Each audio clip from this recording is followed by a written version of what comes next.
ഏതായാലും ഭാർഗവൻ സാറിൻ്റെ പേരിൽ ഇങ്ങനെ ട്രസ്റ്റ് ഉണ്ടായതിന് ശേഷം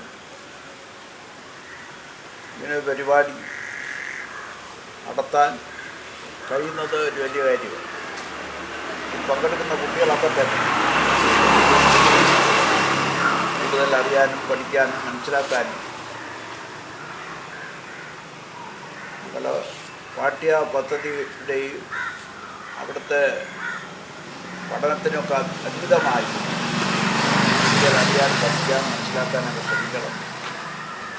ഇപ്പം ജീവികളോടുള്ള പ്രത്യേകിച്ചുള്ള സ്നേഹം കൊണ്ടാണ് ഇങ്ങനെയൊക്കെ പരിപാടികൾ സംഘടിപ്പിക്കാൻ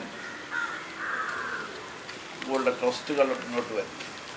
ആ സ്നേഹവും സൗഹൃദവും നിങ്ങളുടെ ജീവിതത്തിലെ ഓരോ സന്ദർഭങ്ങളിലും ഉണ്ടാക്കിയെടുക്കുന്നതിനും നിലനിർത്തുന്നതിനും മുന്നോട്ട് പോകുന്നതിനും നിങ്ങൾക്കെല്ലാം കഴിയട്ടെ എന്ന് ആത്മാർത്ഥമായി ആശംസിച്ചുകൊണ്ട്